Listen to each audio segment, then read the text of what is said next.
നമസ്കാരം. ഏവർക്കും ഒരിക്കൽ കൂടി ഹൈസ്കൂളിലേക്ക് സ്വാഗതം. എല്ലാവർക്കും ഇൻഡിപെൻഡൻസ് ഡേ ആശംസകൾ.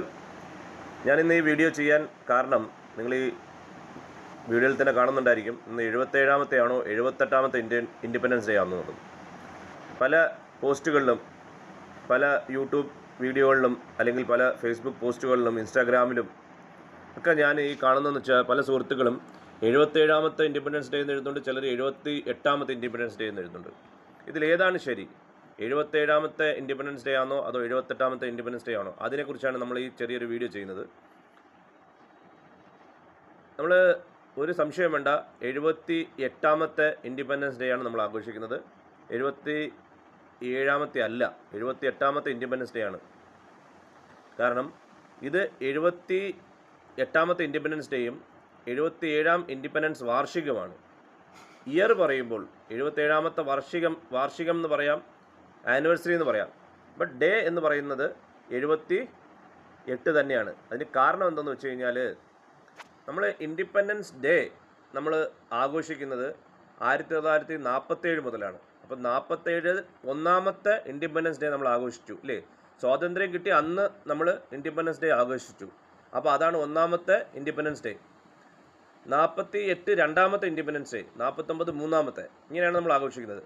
നേരെ മറിച്ച് വാർഷികം ആഘോഷിക്കുന്നത്, ആനിവേഴ്സറി ആഘോഷിക്കുന്നത് ഒരു വർഷം കഴിയുമ്പോഴാണ്.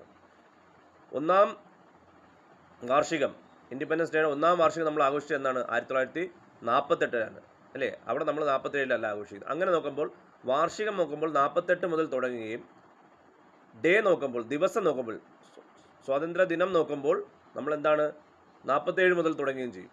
അപ്പോൾ അതുകൊണ്ടാണ്. അപ്പോൾ നിങ്ങൾ എവിടെയെങ്കിലും ഇത് പോസ്റ്റ് ചെയ്യുന്നെങ്കിൽ നിങ്ങൾക്ക് എഴുതാം 77th year of Indian independence, 78th independence day celebration. Okay, 77th year of independence and 78th day independence day എന്ന് നമുക്ക് എഴുതാം. ഓക്കെ, ഇതാണ് ആ വ്യത്യാസം. അപ്പോൾ ഇതെല്ലാം എല്ലാവരും നോട്ട് ചെയ്യുമെന്ന് വിശ്വസിക്കുന്നു. നിങ്ങളുടെ സുഹൃത്തുക്കൾ ഇതേമാതിരി തെറ്റായിട്ട് എഴുതിയിട്ടുണ്ടെങ്കിൽ അവരെ ഒന്ന് ഈ വീഡിയോ ഷെയർ ചെയ്ത് അവർക്കും കൂടെ ഈ കാര്യം പറഞ്ഞ് മനസ്സിലാക്കുക. ഇത് ഒരുപാട് പേര്, ഞാൻ പല ആൾക്കാർ, നല്ല വിദ്യാഭ്യാസം ഉള്ളവർ പോലും ഇതിൽ ചെറിയൊരു കൺഫ്യൂഷൻ ഉള്ളതായിട്ട് ഞാൻ ആ വീഡിയോയിൽ കണ്ടു. അപ്പോൾ ഇത് ചെറിയൊരു വിഷയമാണ്. കാരണം പലയിടത്തും ഈ കാണുമ്പോൾ അത് കോപ്പി ചെയ്ത് ഇടുമ്പോഴുള്ള പറ്റുന്ന ഒരു ഇതാണ്. അപ്പോൾ നമ്മൾ കാര്യം കൃത്യമായി മനസ്സിലായെന്ന് വിശ്വസിക്കുന്നു. എല്ലാവർക്കും ഹൈസ്കൂളിൻ്റെ വകയായിട്ടുള്ള ഒരു ഹാപ്പി ഇൻഡിപെൻഡൻസ് ഡേ. സന്തോഷമായി ഇരിക്കുക, രാജ്യത്തെ സേവിക്കുക. ഏത് രീതിയിലും ഏത് തൊഴിലിലൂടെ നിങ്ങൾക്ക് നിങ്ങളുടെ രാജ്യത്തെ സേവിക്കാം.